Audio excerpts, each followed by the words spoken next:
Hello everyone, welcome to my channel. I'm Rebecca, this is Rebecca Reacts, and today I'm reacting to a video that one subscriber has requested over and over again, and I feel really bad, but like I have so many videos that get requested, but this one is specifically with the person who wanted it so badly, and I am here to react to it today. And it's called A Day at Mysuru Zoo, official documentary. I'm probably pronouncing that wrong, but it's a zoo, and you know, I've been to a few zoos. I've been to Barcelona Zoo, I've been to London Zoo. I don't know if I've been to any other zoos. I've been to a couple of zoos in the UK and safari parks and things, so I'm excited to see what one is like in India. This is a very long video, so grab yourself a snack, grab a drink, and yeah, let's watch it together. This film commemorates the completion of 125 years. Oh wow.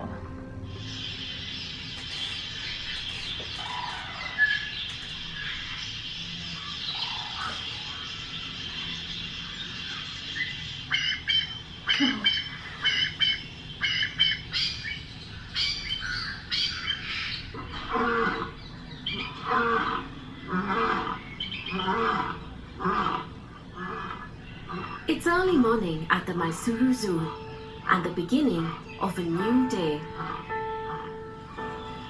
Our zoo is one of the oldest in India and was established in 1892 by the 23rd Maharaja of Mysore, Sri Chama Rajendra Wodeyar. During his time, it occupied just 10 acres of land. But over the years, it has expanded tenfold and is now home to over 150 species of animals from India and around the world, including wallabies and cassowaries from Australia, hyenas, rhinos, wild dogs and elephants from Asia, giraffes, zebras, cheetahs and hippos from Africa, and tapirs, jaguars and spectacular birds from South America. I love tapirs. Oh my god, they're so provides cute. A glimpse of typical events during a day at our zoo. Oh, I'm excited. Oh, they're so cute. We'll introduce you to some unforgettable characters and even give you a sneak peek behind the scenes. Oh. Join us on this expedition and discover why we have been consistently rated as one of the best zoos in Asia. Oh, I'm excited already. I can't wait. Our zoo is not just renowned for its diverse animal collection, but also for its stately gardens. Designed almost a century ago by the eminent German botanist and garden designer G.H. Krumbagel, these expansive grounds are meticulously maintained to this day. Elegant heritage structures add charm to the gardens, like this bandstand, which was once used to stage music performances. Another historical landmark is the Thandi Sadak, or Cool Road, which kept the king shaded as he rode in and out of his nearby summer palace. Today, you can experience both the old world charm of the Maharajas and the excitement of a modern zoo. I love giraffes as well. Set in the heart of Mysuru, our zoo is one of the city's main attractions and is visited by over 3 million people every year. Wow, that's a lot of people. On weekends and holidays, the zoo takes on a bustling carnival-like atmosphere with visitors from everywhere. For many of them, a day at our zoo is their first or closest encounter with the marvels of nature. Elephants are beautiful creatures, aren't they? So special as well. Among the most popular animals in our zoo are the big cats. The glass frontage of our cheetah and leopard enclosures provides an amazing viewing experience. That's cool.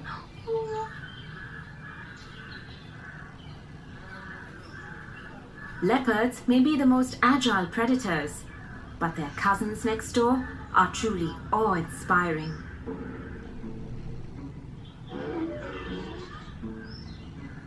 This handsome fellow is Prithvi.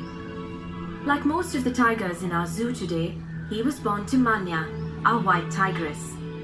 Oh wow. Manya herself was born at our zoo in 2005 and has produced many cubs over the years. So far, all of them have been normal colored tigers. Wow. That's so interesting. One fact that you may not be aware of is that, unlike in the old days, zoos in India are no longer permitted to capture animals from the wild for exhibition. Good. So to ensure that we always have a variety of animals, we depend on exchange programs with other zoos, as well as captive breeding. I like that, an exchange program with Animals born and raised in captivity are well adjusted to zoo life and thrive when provided proper care. That's good. This includes spacious enclosures enriched with features that simulate natural habitats.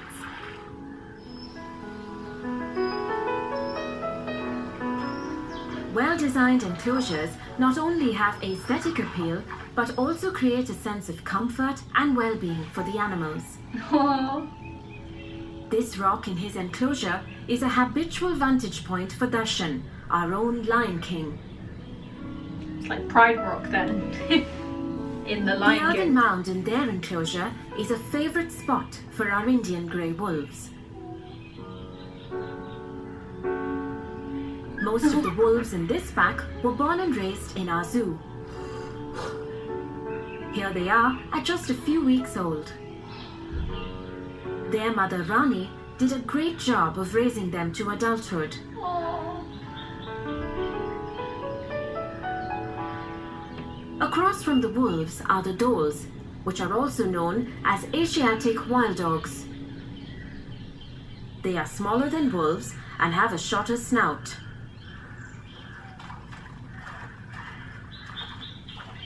Like wolves, wild dogs also hunt in packs and can easily bring down prey much bigger than themselves, such as the sambar. Sambar are fairly common and widely distributed in India's forests. They are the largest deer in Asia, and a stag can weigh 350 kilos or more. Far heavier than the sambar are the gaur, the largest wild cattle in the world. Whoa. A bull stands 6 feet at the shoulder and weighs close to a ton.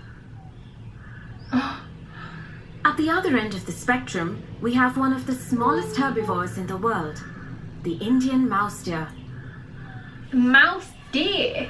An adult like this one stands just 13 inches tall and weighs a mere 3 kilos. Oh. Oh my goodness, so cute. Towering over all our other animals are the tallest mammals in the world.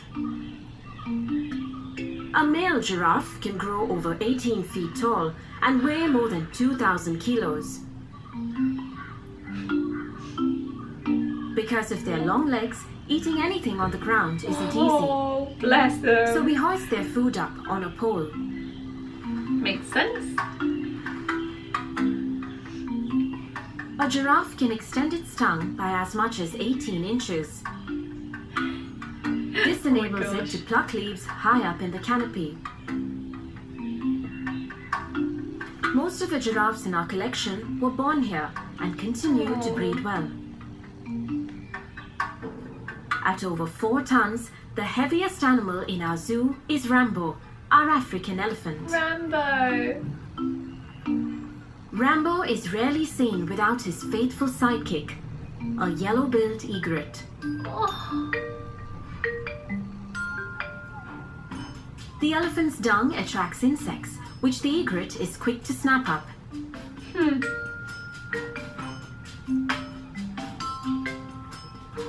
Rambo is now in his mid-20s, and we hope to find him a mate soon. Oh. Next to Rambo's enclosure is our herd of Asian elephants. They are extremely fond of water and love to splash around at every opportunity. Oh. They are the most pampered animals in our zoo Oh. and even have their own shower. No way. Oh, bless. Looks like a lot of fun. Elephants have enormous appetites and must be fed throughout the day. We give them a combination of cooked food, fruits, vegetables, and grass.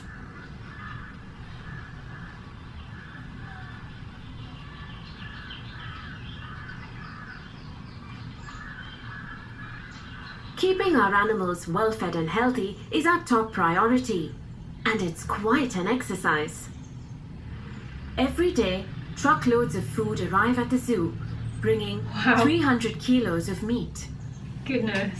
400 kilos of fruits and vegetables, 750 kilos of grains, pulses and bran, and 6,000 kilos of grass and green fodder.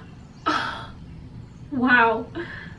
Only the freshest and best grade of food is fed to our animals, and all items are subjected to stringent quality checks. Good. Our kitchen staff prepares the right type of food for each species.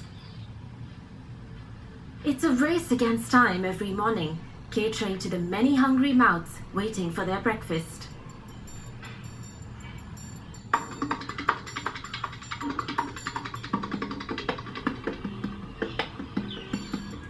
Otters! Oh. Irrespective of holidays, bad weather, earthquakes or riots, food has to be delivered several times a day to the enclosures.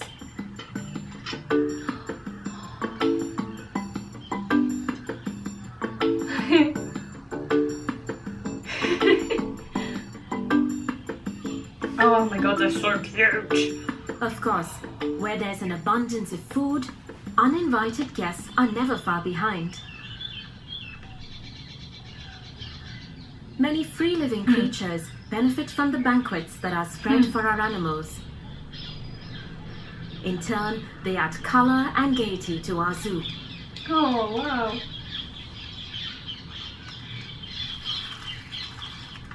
Some of our birds and animals need special food. These scarlet ibis get their bright coloring from the beta-carotene in the food they eat. So to keep them looking beautiful, we include shrimp and grated carrots in their diet. We also breed and raise mealworms because some animals need insects in their diet at least a couple of times a week, like this African bat-eared fox.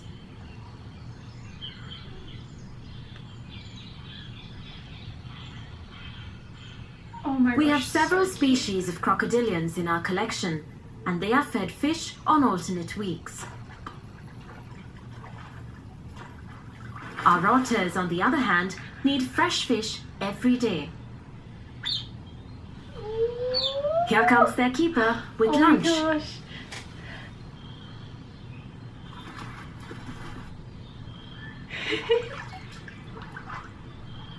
Visitors to our zoo might regard the animals they see as just specimens.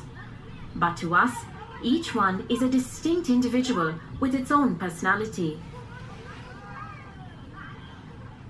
Mason, one of our chimpanzees, likes to wave at his admirers like a music conductor.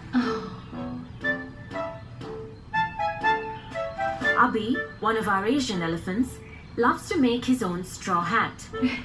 He'll put it on and take it off several times a day. Oh, bless. Oh. This ostrich pair might look like a happily married couple, but for some reason, the male seems to regard his keeper too as a potential mate. Anytime he's nearby, the male will woo him with an elaborate courtship display. Oh my goodness.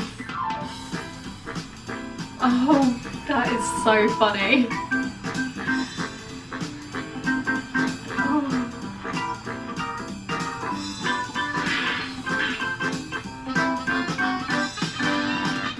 Wow. I wonder why that is. That's so interesting. Oh, its little feet.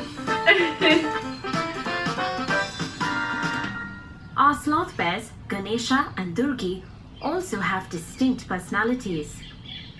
They were raised together as cubs and are very attached to each other. Ganesha is the adventurous one and is always getting up to some mischief. His mate Durgi, on the other hand, likes to take it easy.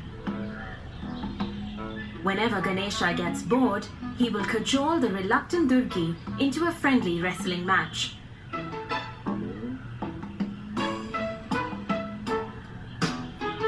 Aww. It's all in good fun and no one gets hurt.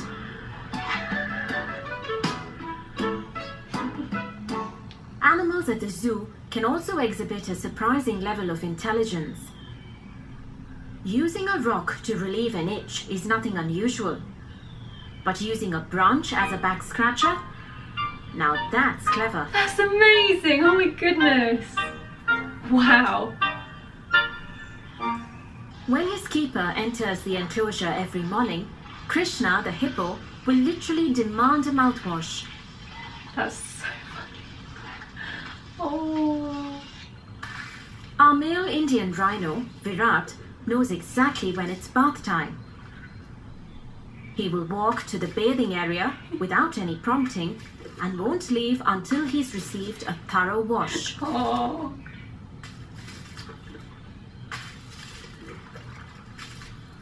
Like Virat, many animals at the zoo develop a close bond with their keepers. But don't be fooled.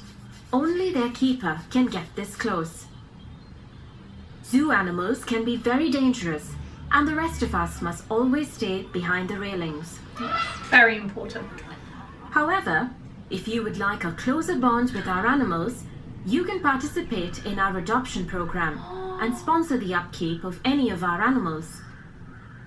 As a sponsor, you will get special visit privileges, and your support will help take care of some of our feeding expenses. That's amazing. When you see healthy and happy animals at our zoo, it's thanks to the elaborate management protocols we have in place, which are implemented by a staff of nearly 300 people. You may not notice them, but they are everywhere, quietly doing their jobs.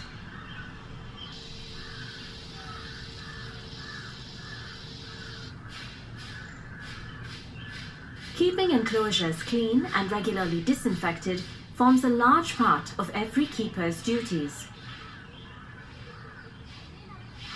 The main gate and entrances to other sensitive sections also have disinfectant mats to minimize the spread of diseases. That's really good. Preventive medicine, too, is a crucial aspect of our animal healthcare routine.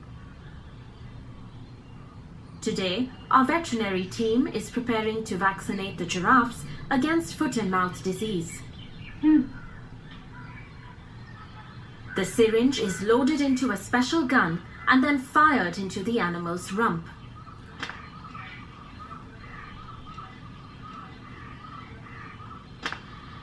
The big males barely flinch when the dart hits home. But next door, the females and their young are already nervous. Oh. One by one, the doctors get them all. The vaccine gets injected within seconds after the dart pierces. A couple of flicks of the tail and the dart falls off and will be collected by the keeper. Okay. Good to know. Animals can also get affected by ticks and fleas.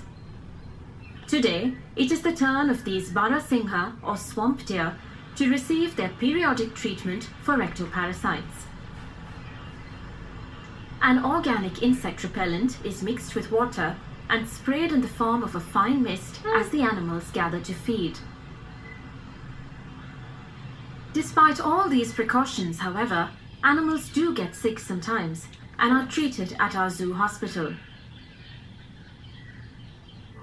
This sloth bear has been tranquilized and brought in for an X-ray and an ultrasound.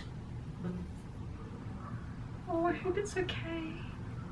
Once the doctors diagnose the problem, the animal will be treated and closely monitored. The zoo hospital also houses our animal orphanage. This is Chamundi.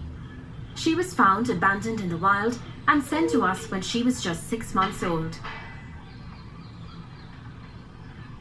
Her keeper feeds her a special milk formula several times a day. Like all youngsters, Chamundi can be greedy. After gulping down her milk, she will raid her playmate's lunchbox.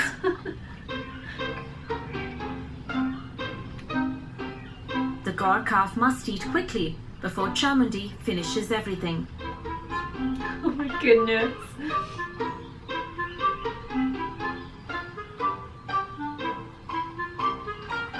Meanwhile, it's feeding time for the other orphans. Oh, so small. Sometimes, babies born at the zoo are not properly looked after by their mothers and have to be painstakingly hand-raised. Whoa. These hyena pups are just a few weeks old, but have insatiable appetites. Wow.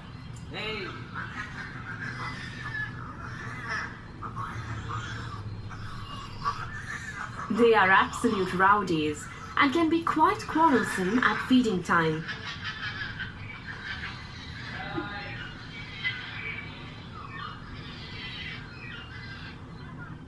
One of our most popular exhibits is our newly redesigned snake house. Here, you can come face to face with the heaviest snake in the world, the green anaconda from South America, or the longest venomous snake, Asia's king cobra. A male like this one can grow to 18 feet in length and raise nearly 1/3 of its body off the ground. Oh my gosh. Snakes kinda scare me. Our walking aviaries are also popular as they allow visitors to stroll among the birds. Aww. The star attractions in this aviary are the black swans.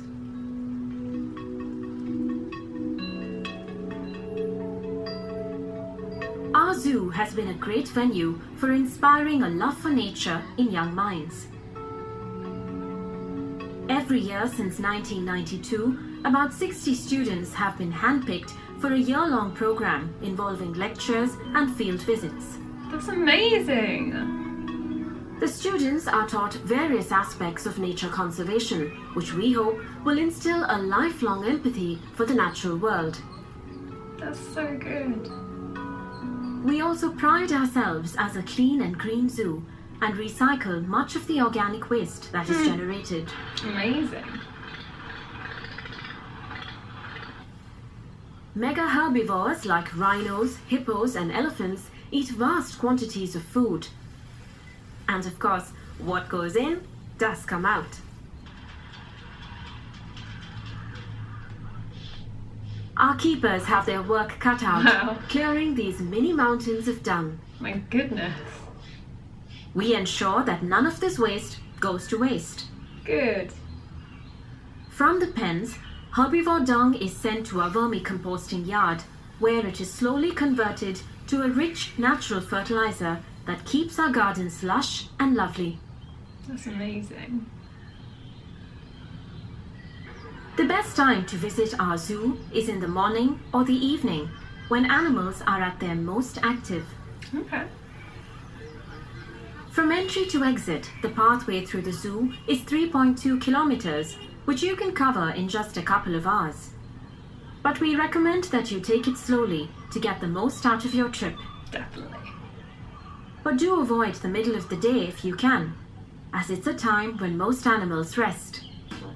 Interesting. Never knew that. Good to know. Oh.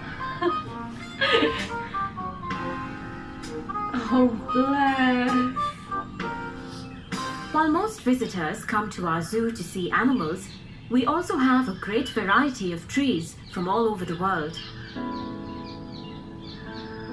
Some are as old as the zoo itself. Wow. For over a century, these grounds with their magnificent trees and animals have been an important part of Mysuru's rich heritage. It has been our constant endeavor to provide the best conditions for our animals and to ensure that visitors have a memorable day at our zoo. We are immensely proud that what started as a Maharaja's private menagerie has evolved into a vibrant and dynamic public institution. With your continued support, we hope to make Mysuru Zoo even better in the years to come. Aww.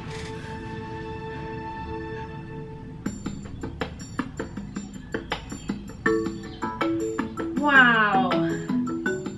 That was a great little documentary. Oh, that's so cute.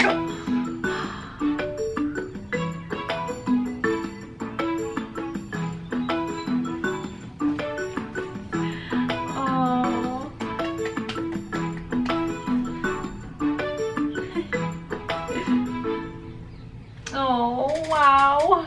That was incredible. I'm so glad I finally got around to watching it. The one thing that really put me off filming this like recently was that it is 25 minutes long, and I wanted to sit up here with my chair so I could like lean back, because if I had to sit forward downstairs on my sofa, my back would hurt. And we've had like quite a heat wave here in the UK the past couple of weeks, but now like it's starting to get a bit cooler, so I could come back up here and film, because it used to be far too hot in here, which is why I started filming downstairs in the first place. But I finally watched it, and wow, thank you so much to the person who suggested I react to this video. It was honestly incredible, and I really want to go and visit it. Like, it looks like such a lovely run zoo. Like, you hear so many horror stories about zoos, you know, not treating the animals very nicely and not being very clean and friendly, but that one looks like it's really kept very well, and like all the people know what they're doing, and it just looks like it's run to a very high standard, and all the animals just look really happy to be there. And oh my god, they're just so cute, aren't they? Oh my goodness. Thank you again to the person who suggested I watch it. Put the links to them in the comments below, and let me know what is your favourite animal that we saw in this video. I love the tapirs. I said it right at the beginning when it first came up. I think they are just so cute. But then you've got like elephants and giraffes. Giraffes are awesome as well. Yeah, let me know which was your favourite animal that we saw in that video. Thank you for joining me today in this video. I hope you enjoyed it. If you did, please do give it a thumbs up. You can hit that subscribe button if you want. It is free, but you don't have to. It's up to you. And if you do decide to subscribe to my channel, then you can also hit that notification bell, which tells you when I next upload. Thank you to my producer level patrons, and if you want to become a patron yourself, the link is always in the description, along with all my other social media links like Instagram and Twitter and things like that. So yeah, that's it for this video. Thank you so much, and I will see you very soon for a new one. Bye!